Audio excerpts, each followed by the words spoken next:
It's a ghost town, we're in this together. They're closing all the stores down, we're heading for shelter. It's all war now, they'll always remember. We're locking all our doors down, we're sticking together. It's a ghost town, we're in this together. They're closing all the stores down, we're heading for shelter. It's all war now, they'll always remember. We're locking all our doors down, we're sticking together. It's all ghost town.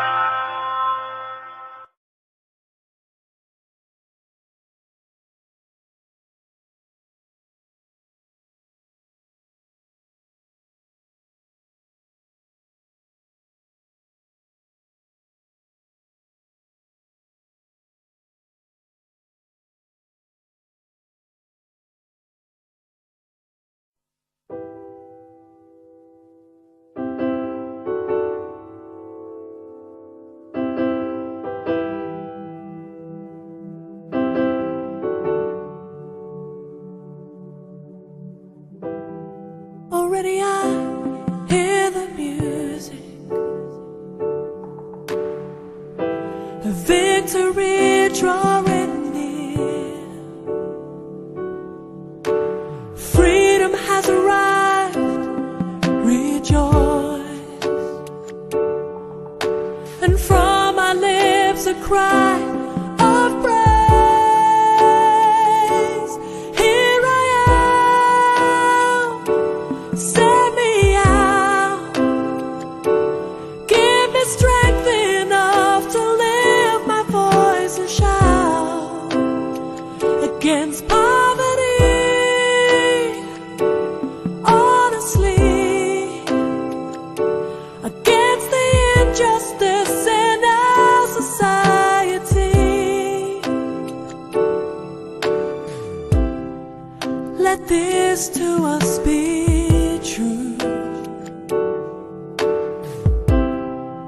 If not us, who?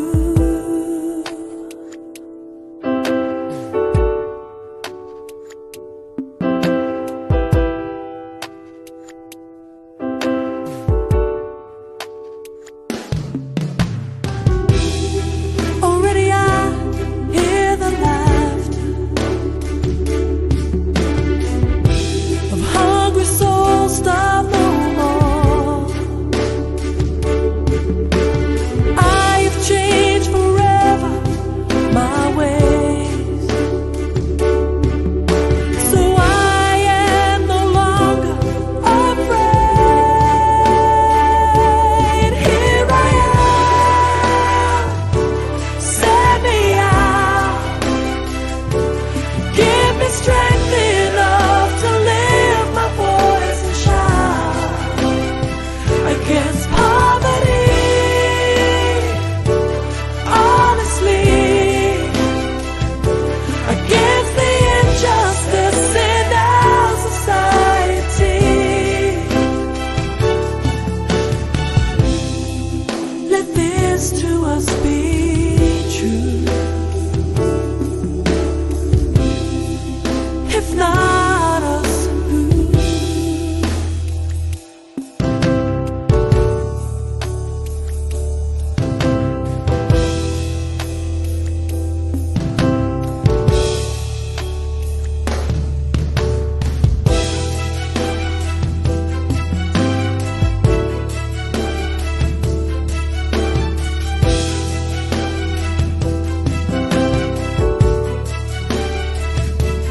Here I am, send me out. Give me strength enough to lift my voice and shout against poverty, honestly, against the injustice in our society. Let this to us be true. If not us,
keepers of the earth, yes we are. Keepers of the Nile, land and sea, guarding our forests, saving our planet. Keepers of the earth, yes we are. Keepers of the earth, yes we are. Keepers of the Nile, land and sea, guarding our forests, saving our planet. Keepers of the earth, yes we are.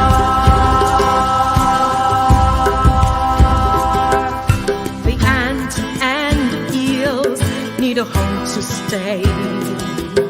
The herons and rhinoceros. For they lose their hope when we careless and float. A land with trash and with wasted heads. Keepers of the earth, yes we are. Keepers of the Nile, land and sea, guarding our forests, saving our planet. Keepers of the earth, yes we are. We all need a warmth and the cleanest breeze, but we ruin it all when we burn so much fuel. Let's save the hills, mountains and plains and lakes. Plant a tree, recycle waste, go green. Keepers of the earth, yes we are. Keepers of the Nile, land and sea, guarding our forests, saving our planet. Keepers of the earth, yes we are. Plant more trees, use go green, clean our seas, create a safer earth. Plant more trees, use go green, clean our seas, create a safer earth. Keepers of the earth, yes we are. Keepers of the Nile, land and sea, guarding our forests, saving our planet. Keepers of the earth, yes we are. Keepers of the earth, yes we are. Keepers of the Nile, land and sea, guarding our forests, saving our planet. Keepers of the earth, yes we are.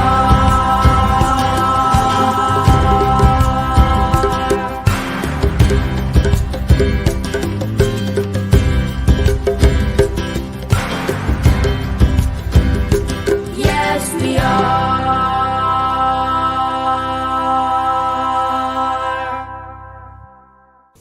This is Operation Save the Planet. Stop polluting the environment.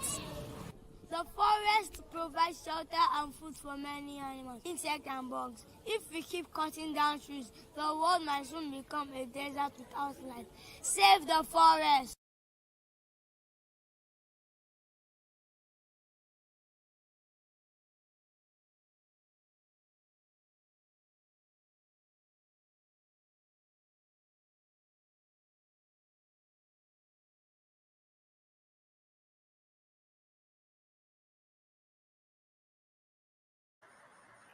Hi, welcome to CLACCA ULC.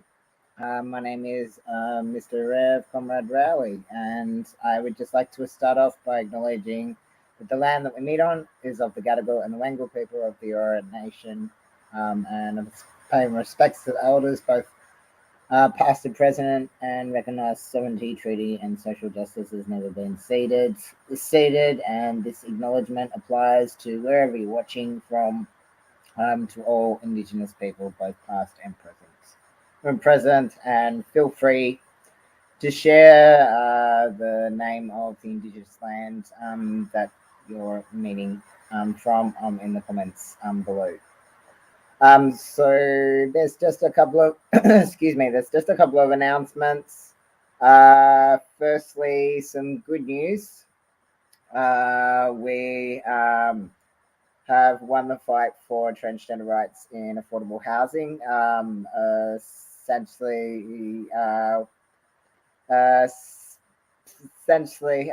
look, the disappointing part is that I can't go into because there's a confidentiality and privacy uh, uh, without admission of liability clause as part of the agreement. Agreement. We tried to get them to remove. I can't say names, but what I can say, I can't say names, and I can't say I can't say too much about it other than it's been resolved. I really wish I could go into further details about it. But in terms of a lease agreement for in our lease agreement, mental records in our legal name and gender that affects the location of our church. I can say that is secure, and we've got to go and sign the paperwork at the Housing New South Wales office within 28 days of the date of the agreement. So that's the first thing. So that's the first victory. Secondly, in terms of the next court date for standing up for transgender rights, we're essentially doing it under a Section 73 of change of circumstances. Answers because the judge has recognised that there is a change of circumstances as that's occurred for the past 7 years. That hasn't been heard, and there was a court error that happened. So essentially, it's our hope and prayer that the other party will withdraw. It may involve us having to leave Australia, but having to leave Australia. But if that's the only way we can convince the other party to withdraw, then we will do it, and do it because essentially, like, I don't want to live in a country in which I get treated like an illegal citizen, in which I can't even go to a friggin' in which I can't in which it's illegal for me to even be able to go to the hand hospital to get my arm examined while I'm having to spend by a hand surgeon while I'm having to spend my time in emergency departments in between trying to find a new doctor because my good GP had left. So essentially, everything's a little bit up in the air.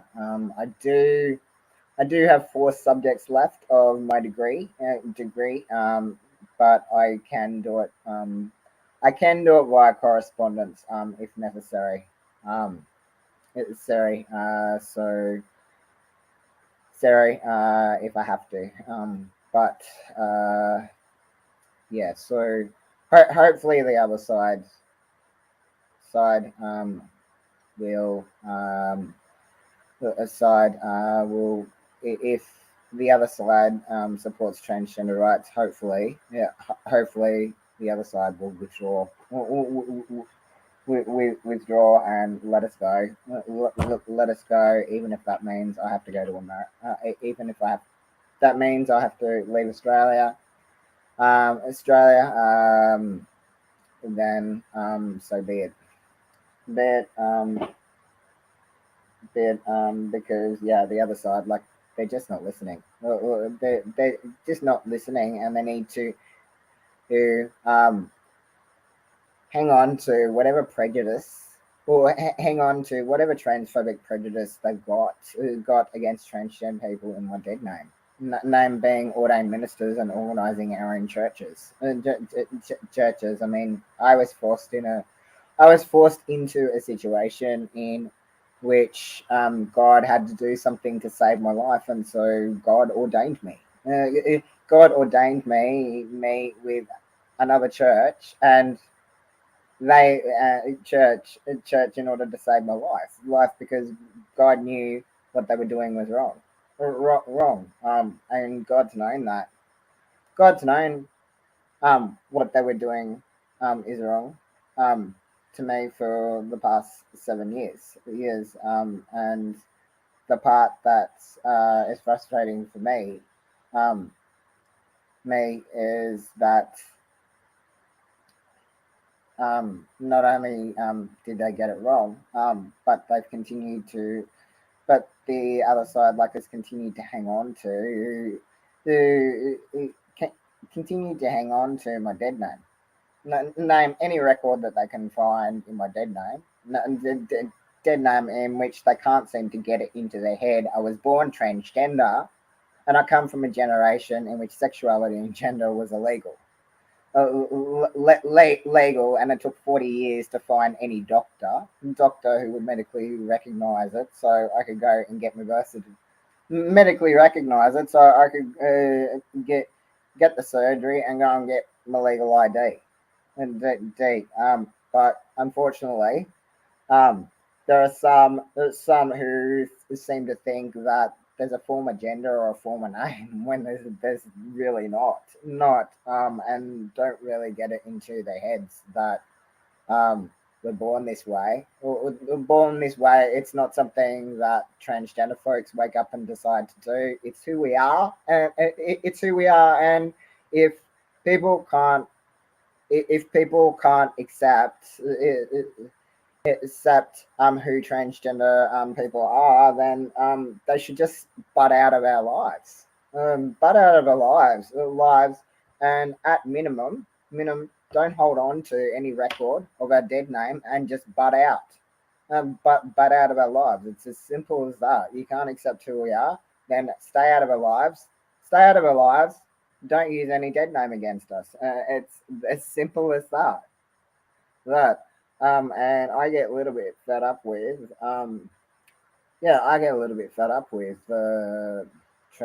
transphobic bullying. It doesn't matter where it happens, but it just the mind boggles as to why some churches, even those who claim to purport to accept us, it's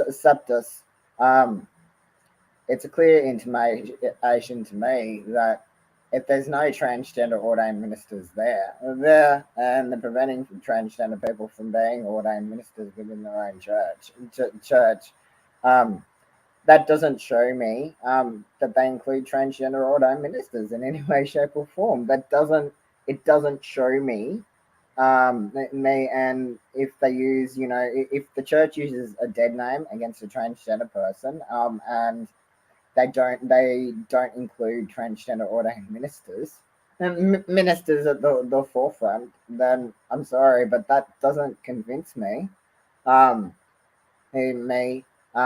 particular church, that church, and it doesn't matter what church it is, That does nothing to convince the transgender community. That church fully accepts, welcomes, and supports the inclusion of transgender ordained ministers and those who um, go and speak on our behalf, half um, about us without us. They've got no God given right to speak about us without our consent. It's like I'm not a black person, but I'm not a black person, and I unless I've got permission from Aboriginal people, um, then I don't purport to speak on behalf of Aboriginal people. I'll do an acknowledgement. I'll do an acknowledgement because I was granted consent to do an acknowledgement by Ray Jackson and Aboriginal people, but I won't. Um, unless I'm, granted consent, as a white person, even though I understand Aboriginal rights, etc., etc., etc. And even though my sister is original,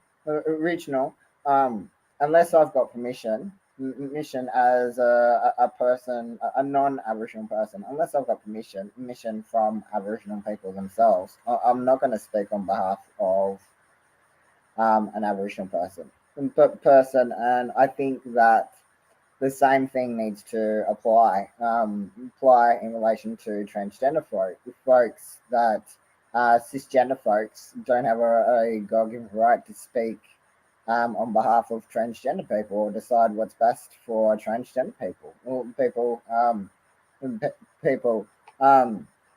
because until you walk in the shoes of transgender folks, you can't. You can't. You don't know. Like essentially, look, it's like anybody.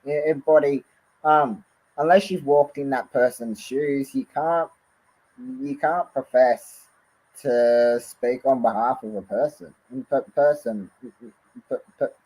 Like it's just wrong and just plain rude. Anyway, that's my 2 cents about it.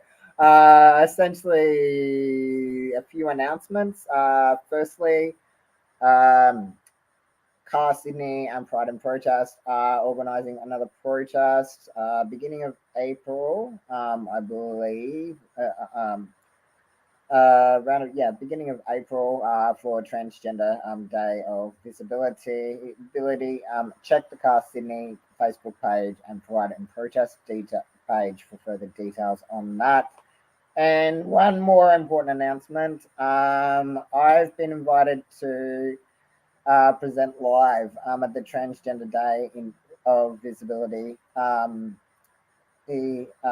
being hosted on the 31st of March. That's being hosted by Equal Voices, as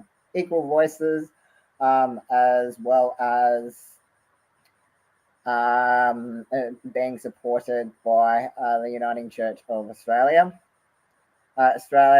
Definitely. I said yes without hesitation. I said yes without hesitation to be invited to present live. Essentially, it was Reverend Josephine Inkman that invited me. And yeah, I said yes without hesitation because I think it's. I think, look, the efforts that the Uniting Church are finally making in support of transgender rights on a good note. I think it's a welcome change. Like at every I have to say, like, other than CLACCA Universal Life Church, a surprise one that's continued to turn up to transgender rights protest is elements from the Uniting Church and church in which they've continued to turn up. And the last transgender rights protest that I turned up, there was a transphobic bigot there. There was a transphobic bigot there who they were fundamentalists, mentalists, and we were telling them to go home, home, and we called them over to give us a hand, and they just played their drums until the bigot and drums as we chanted for them to go home and queer pride saves lives. Like it was really amazing, amazing.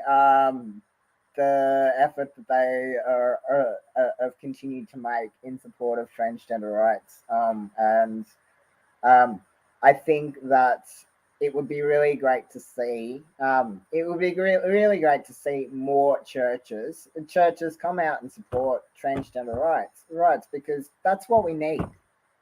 That's what the transgender community needs. The church has to be the church has to be seen to be supporting human rights struggles. Like, you can be the best Bible preacher there is, but you've got to be seen in the as a church, as ordained ministers, etc. You've got to be seen in the community to be supporting transgender rights, and can't just be doing it behind closed doors. But you've got to be getting out there on the streets, and doing it, and that may sound weird or unusual to come from an ordained minister, but I happen to be lucky enough to be ordained with the Universal Life Church, a church who has always believed since 1959, when it first started. It started that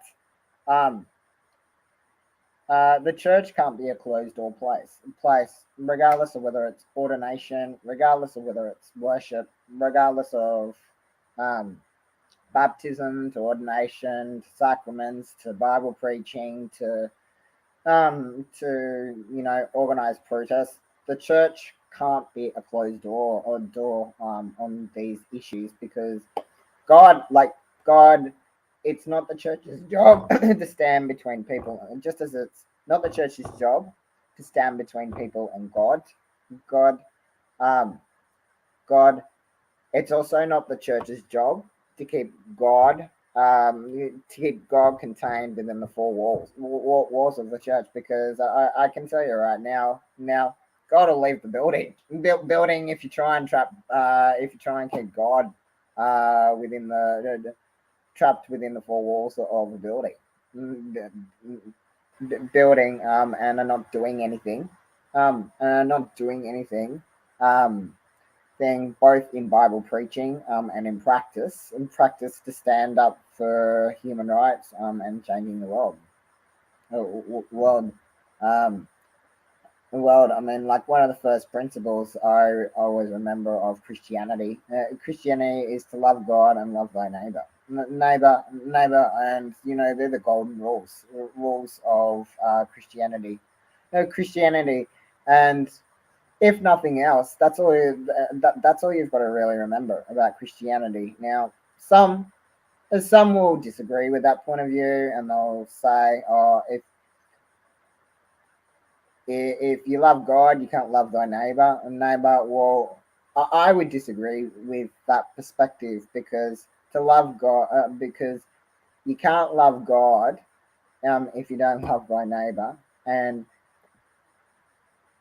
you can't love God. Um,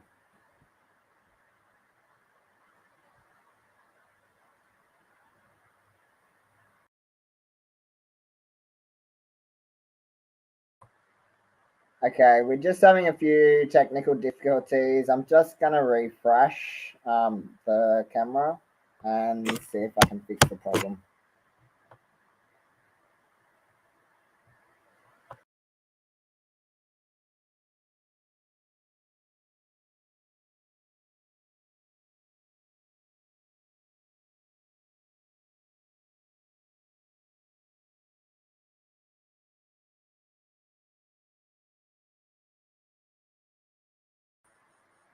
And my apologies about that. So yeah, as I was saying, saying to love God means to love thy neighbor. So yeah, like it kind of goes hand in hand as part of being a Christian. There are some that will try to disagree with that point of view, and they're welcome to do that. People are free to agree or disagree with that point of view, but essentially it really does go hand in hand. To love God means to love thy neighbor. That doesn't mean in loving thy neighbor, that doesn't mean you have to put up with being treated like crap uh, but it does mean pulling people up on um, their behavior when they're doing the wrong thing.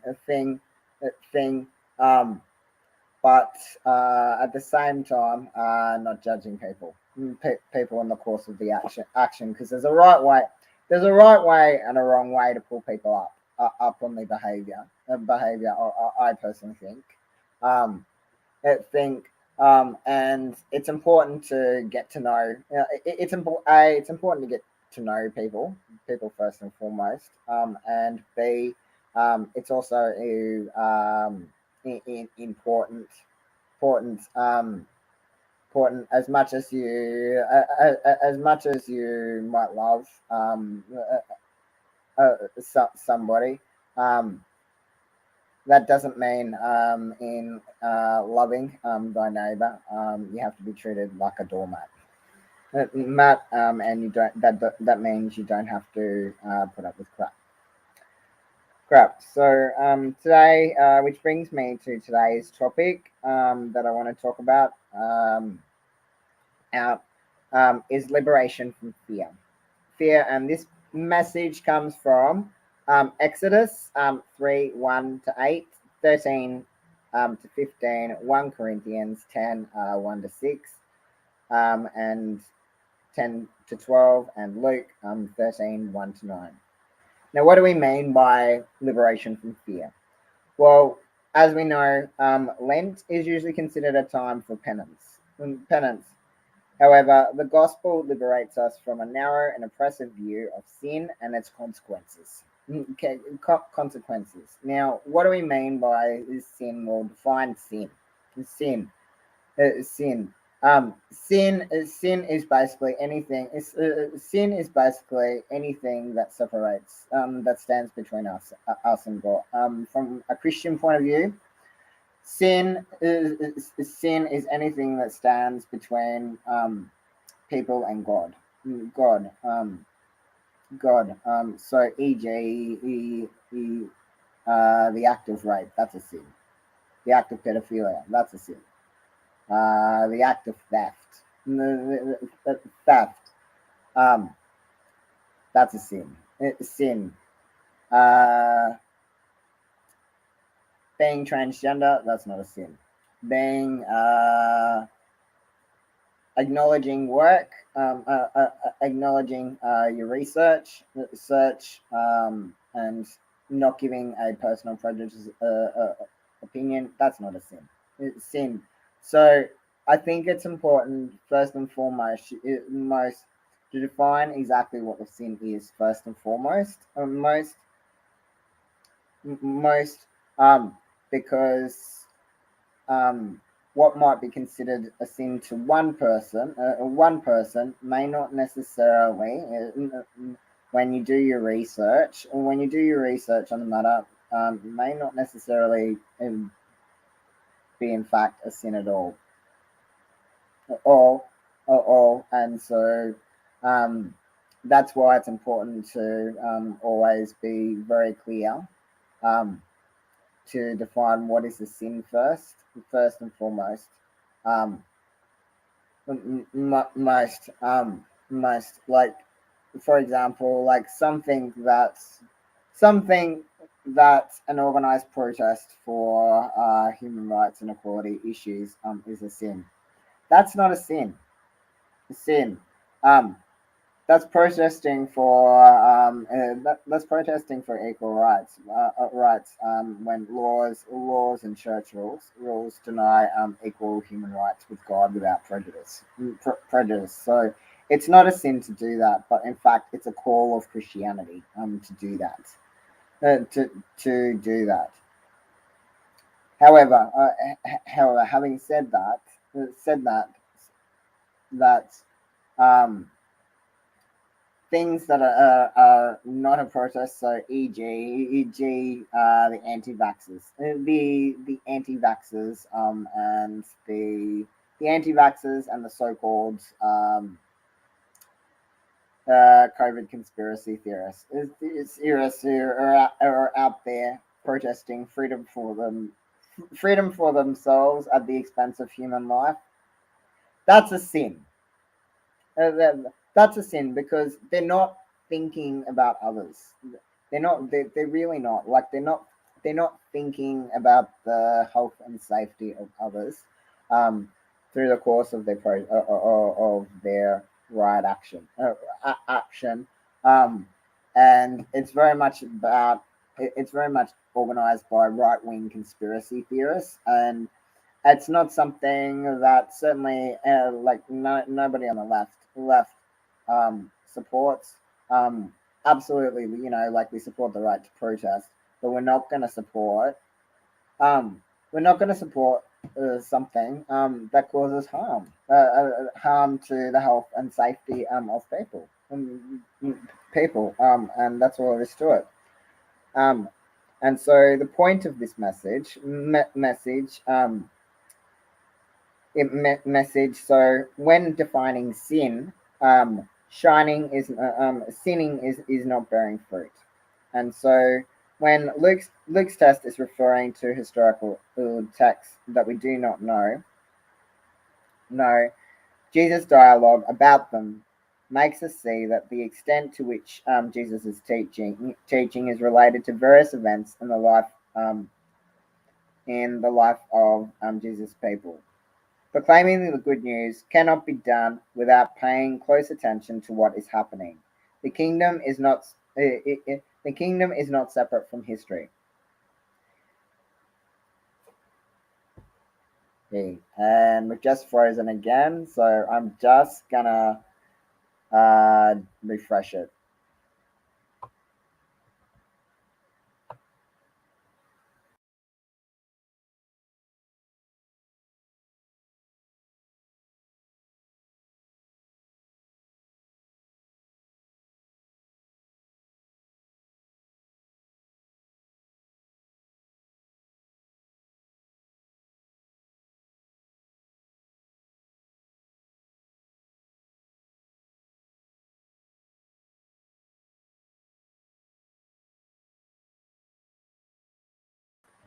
And we're back. So, as I was talking about, today's message is liberation from fear. I do apologize about the technical difficulties. So, this message, as I was saying, it comes from Exodus 3:1-8, 13-15, 1 Corinthians 10:1-6, and 2:12, Luke 13:1-9. Lent is usually considered to be a time for penance. However, the gospel liberates us from a narrow and oppressive view of sin and its consequences. Luke's text is referring to historical events that we do not know. However, Jesus' dialogue about them makes us see the extent to which Jesus' teaching is related to various events in the life of Jesus' people. Proclaiming the good news cannot be done without paying close attention to what is happening. The kingdom is not separate from history. It questions it, and it interprets it. In turn, the events of our lives enable us to have a better understanding of the scope of the message. Here, the Lord uses these two events to underscore an important aspect of Jesus' message. There are no connections message and abyss. There are no connections between sin and the misfortunes which happen to us. happen to us. Whether their cause is human, as in the case of Pilate in Luke 13:1, or accidental, as in the case of verse 4. And by this statement, Jesus goes against a very common concept of their time, according to which diseases, misfortune, and poverty are the consequences of the sins committed by the people in those situations. Remnants of this mentality are still present today. Thus, in addition to their harsh lives, the poor and the sick are burdened by a painful sense of guilt. Guilt. The Lord frees us from this concept, which prevents us, on the one hand, from facing the real causes of the evils befalling us by attributing them to some type of fatality which plunges us into passivity. On the other hand, this presents an erroneous image of the God of love and life. Sinning is failing to bear fruit, as Jesus states in the parable immediately following in verse 6-9. Moreover, we are told that God is patiently waiting for our deeds. God is the God of love, not of punishment. Paul gives us an important principle for interpreting the Old Testament. What is narrated here is not merely something belonging to the past. Instead, it conveys a message to us now. In 1 Corinthians 10:11. The text from Exodus describes the moment when the Lord entrusts Moses with the liberation of the people. God gives Moses that mission because God has heard the clamor of the oppressed, and God wants to bring the people to the land where they can build a just society. In verse 3:7-8. This is the immediate context of the revelation of God's name, Yahweh, often translated by I am who I am. There is another possible meaning of this term, which is particularly interesting. In biblical thinking, life implies living with, living for, and being present to others. In other words, it means communion. Death is the exact opposite, absolute isolation. The term Yahweh may follow this line, and it may mean precisely, I am the one who is with you. I am the life. God's presence is creative and liberating.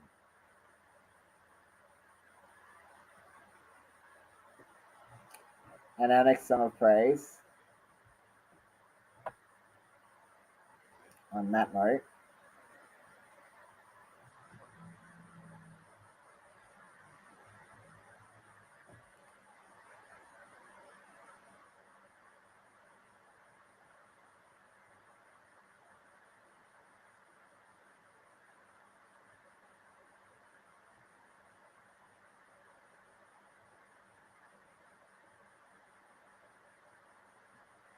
is Fear is a Liar by Zach Williams. When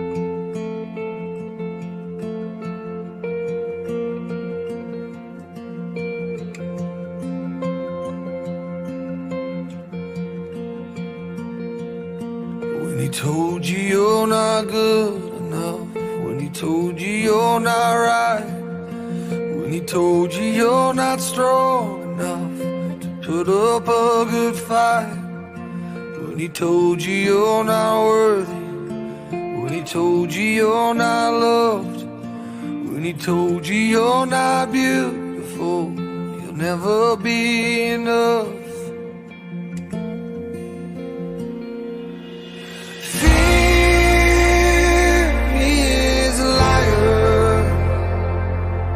He will take your breath, stop you in your steps.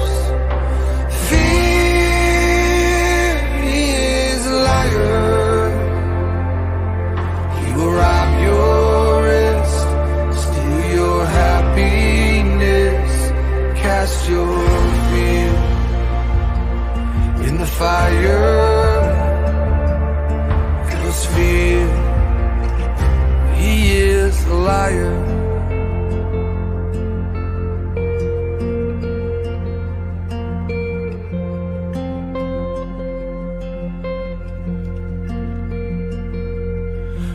told you you were trouble, you'll forever be alone. When he told you you should run away, you'd never find a home. When he told you you were dirty, you should be ashamed. When he told you you could be the one, the grace can never change. Oh, fear is a liar. He will take your breath, stop you in your steps. Fear is a liar. He will rob your rest, steal your happiness, cast your feet in the fire. 'Cause fear, he is a liar.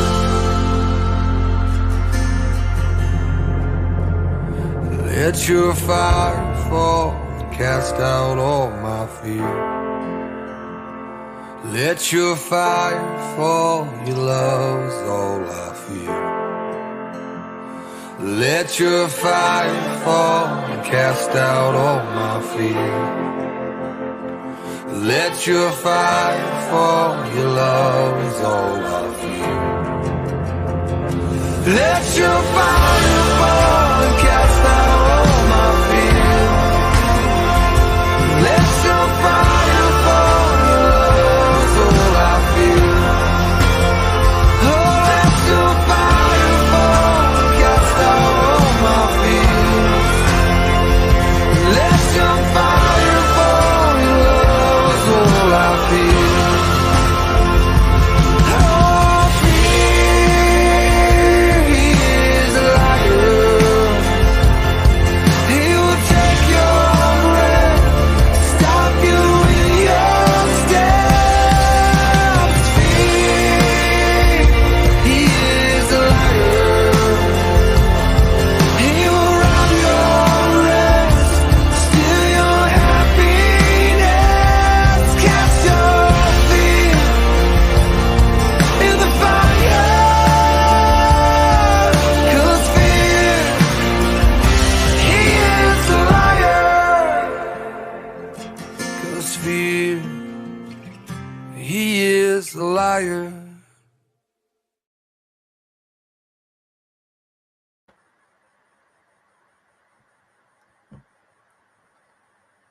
On the night that Jesus was betrayed, Jesus took a loaf of bread and broke it and said, "This is my body, which is broken for you. Do this in remembrance of me." And Jesus took the cup after supper and blessed it and said, "This cup is a new covenant of my blood, which is poured out for you. Do this in remembrance of me."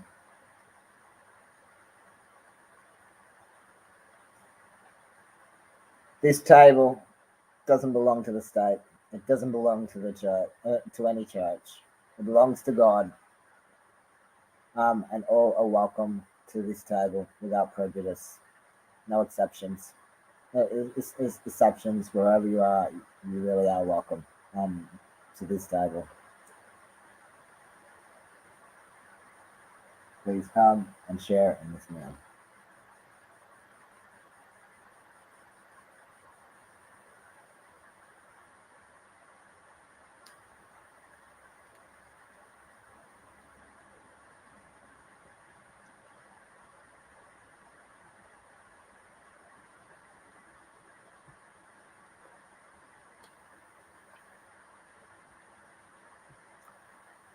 Our next song of praise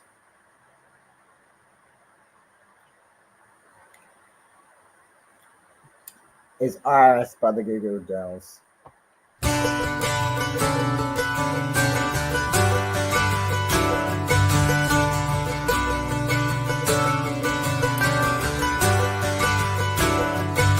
And I'd give up forever to touch you, 'cause I know that you feel me somehow. You're the closest to heaven that I'll ever be, and I don't wanna go home right now. And all I could taste is this moment. And all I can breathe is your light. And sooner or later it's over. I just don't wanna miss you tonight. And I don't want the world to see me, 'cause I don't think that they'd understand. When everything's made to be broken, I just want you to know who I am.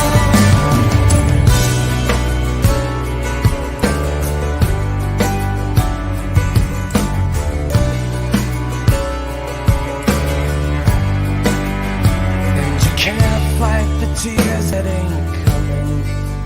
All the moments Moment truth in the lives. when everything Everything feels like peace. Yeah, you bleed Yeah, just you to bleed know you're just to know alive. you're alive. And I don't want the world to see me, 'cause I don't think they'd understand. When everything's made to be broken, I just want you to know who I am.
And I don't want the world to see me, 'cause I don't think that they'd understand. When everything's made to be broken, I just want you to know who I am. And I don't want the world to see me, 'cause I don't think that they'd understand. When everything's made to be broken, I just want you to know who I am. I just want you to know who I am. I just want you to know who I am. I just want you to know who I am.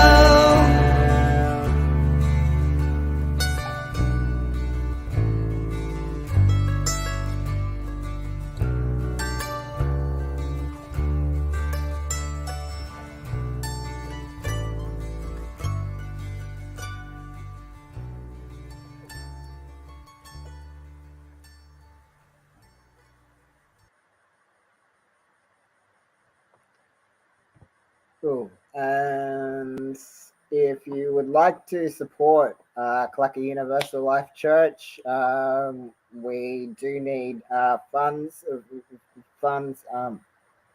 and donations.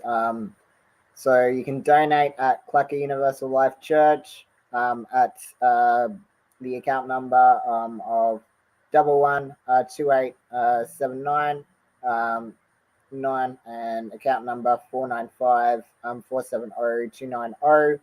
or at gofund.me /6910 E999, whichever way you choose to donate. The other thing too is we desperately need volunteers. It would be really great. Anything you can do to support life, you can contact me on my mobile 0459 771 520, or you can send us a Facebook message. I will certainly endeavor it. We welcome guest preachers on our at our church. You don't have to be a member of this church. Or you can become an ordained minister of this church. We welcome anybody, like, seriously, and we will work with any church, anyone who welcomes us will welcome you. So essentially, it goes both ways. So anything that you can volunteer to contribute, etc. Send us a Facebook message. You can contact us via CLACCA ULC website. You can send us an email. All the details are there. Like, to me, for instance, like, at the moment we're doing essentially we've got a new addition as part of the CLACCA ULC ministry that I will include on the CLACCA ULC website. We're doing something called the house transformations, and essentially we use a bit of the essentially we use the KonMari methods,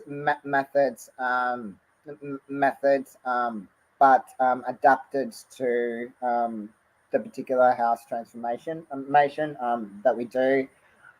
It's certainly something that's certainly I feel called to do in situations. Essentially, it's not welfare. It's about giving a person a hand up, and helping a person transform their own lives as we transform the world around us. Like, because some people just need a hand up, as opposed to hand out, and the work that we do has been really amazing and inspiring. We're particularly at the moment we're working with people in Surrey Hills at the moment, and the transformation that we're seeing in this person's life, and essentially, we would love more volunteers who want to get involved in. If you've seen, essentially, if you've seen the KonMari method, if you've seen KonMari or Marie Kondo, which is you can view on Netflix, essentially, we do a version of that in a transgender way, according to people's needs. So if some people, there's several ways we can do it. We sit down and we talk with the person. Essentially, somebody usually essentially how it came about is from time to time we've had people contacting us, whether somebody's going through a house eviction and needed help to clean up and move out in a hurry, or whether somebody just needs to transform their life after being a prisoner through a difficult situation. Essentially, the house transformation, it's not a handout, it's not welfare, but it's helping people to transform their lives. It's giving people a hand up. It's giving people a hand up, not a handout. But a hand up to transform their lives. And often the most difficult part of the protest, like for anybody, is facing your own stuff. Is facing your own stuff, particularly when you've had a lot of crap dumped on you. You It can often be the most challenging part when you've got to face that um, and some people just lack access to the tools to be able to know what to do to pull themselves out of to transform their life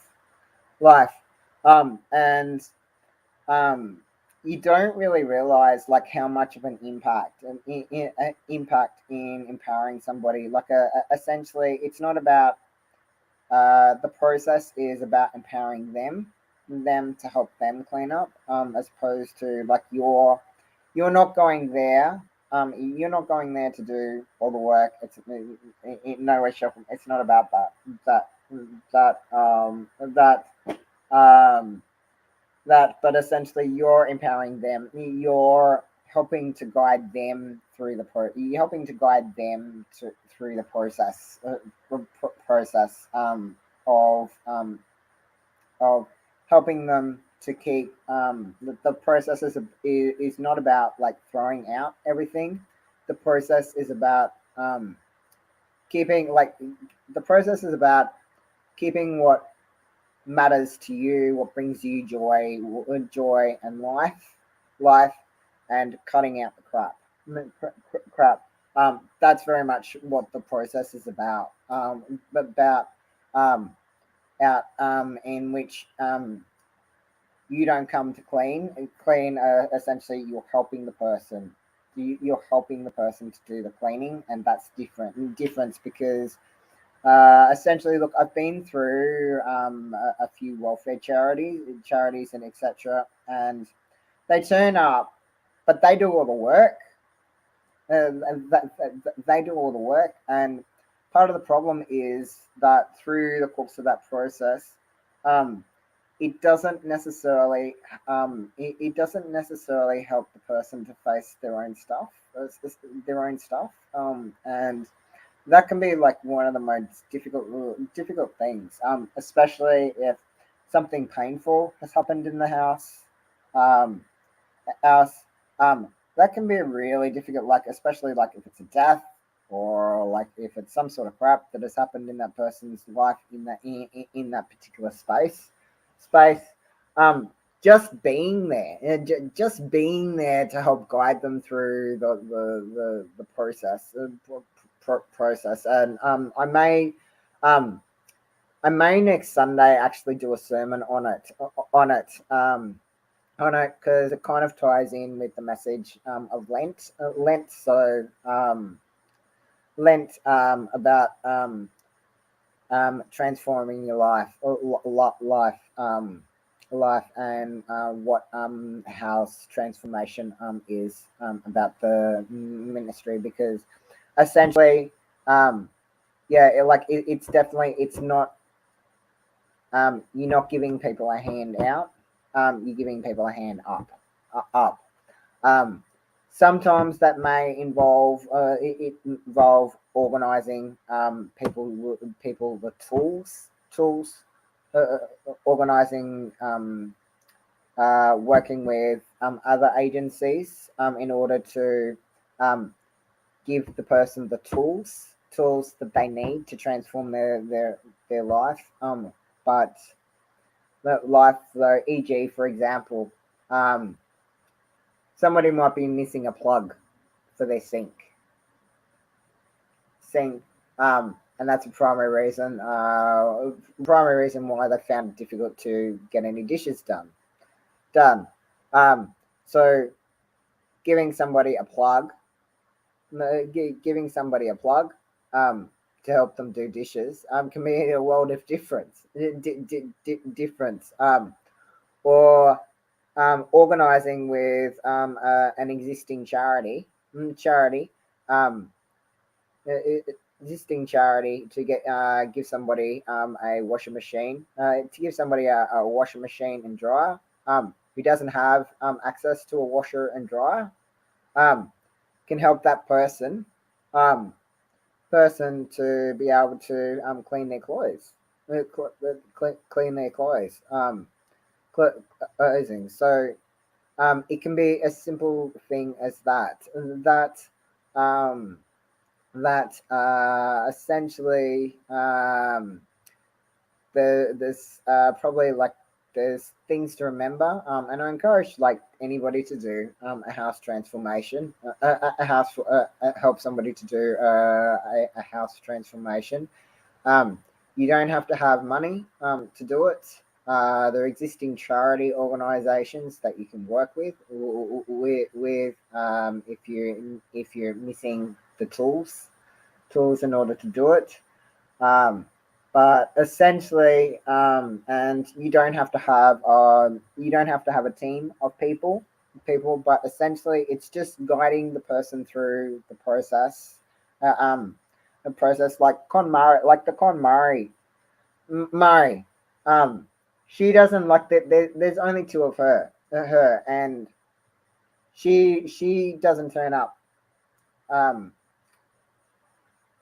she doesn't turn up to do the cleaning, cleaning while the person stands back, because that wouldn't necessarily be empowering the person to do it. Essentially, all you're essentially doing is you're turning up and showing them. You're showing them an organized method of doing it. So you show them the first step, and then they take over and do the rest. So that's essentially all you're doing is you're showing them the first steps on what to do. You're showing them the first steps on what to do. And the watch KonMari Murray on Netflix. Any of the shows, and it's one particular. And what's great about the method is that you can adapt it. You can adapt it in the sense that you can do it room by room, and the categories are interchangeable. So if somebody for example, if someone is not ready to confront one particular category, so e.g. clothing, for example, because they're missing a tool of a washing machine, then you start on the other categories. So essentially, like the categories go clothing, books, paper, kimono, and then sentimental.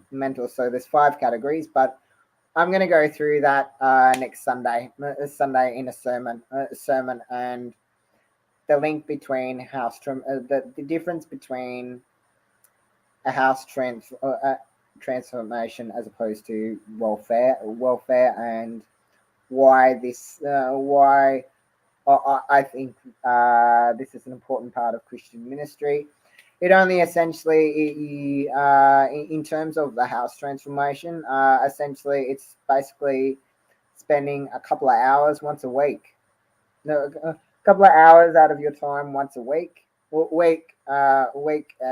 you negotiate what day of that week is with a particular person. You pray. You pray each and every time.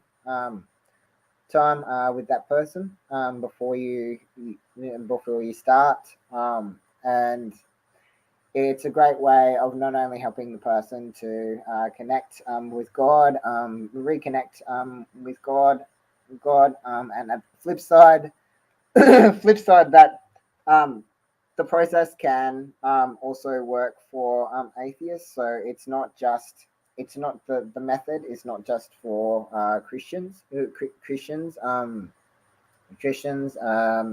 can do it regardless of whether you're an atheist or a Christian. It doesn't matter. I think that because transformation, it's not just a transgender thing. Essentially transformation very much is part of the Christian. I mean, like for example, like Jesus. Jesus Jesus went through a transformation from death to life. So it very much does connect. The KonMari method, it does connect with the Christian message of going from death to life. There's a strong connection with what transgender people go through in terms of going from transitioning from death to life, or life, in which the former, because the former never existed in the first place. Anyway, I'm going to preach on it next Sunday.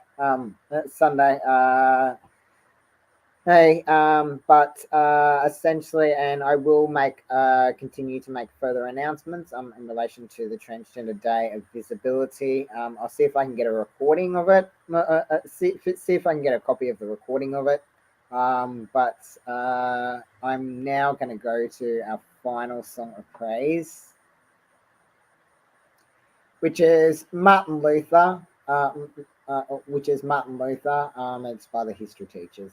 God bless, and I will see you next week for Home Group Bible Studies, 3 p.m.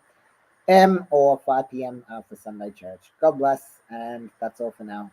Bye.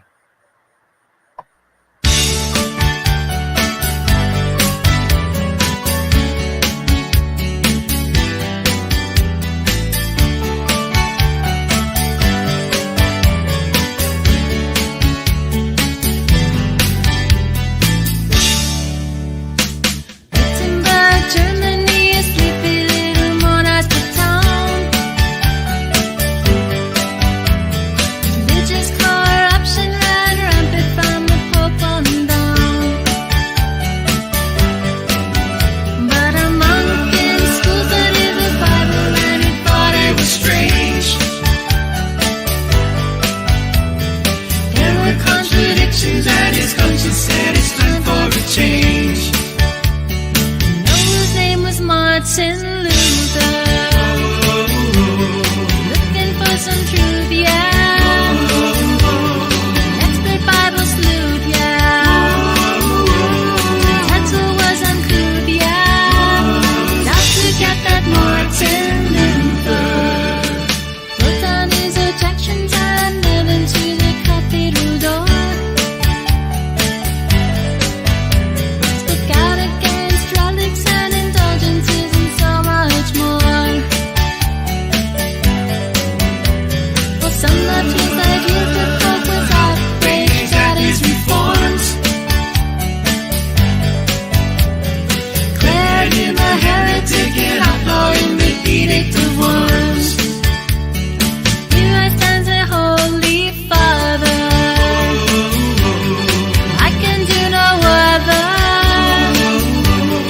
Really shouldn't bother. Change my views to another. You say he convict undust. Kidnapped one night and taken safely to the castle of Frederick of Saxony. Stepmom's translated the Bible in the language of Germany. Captured, tried, and released, and no longer a Catholic priest. He was free at last. He married a nun. Luther posted 95 theses.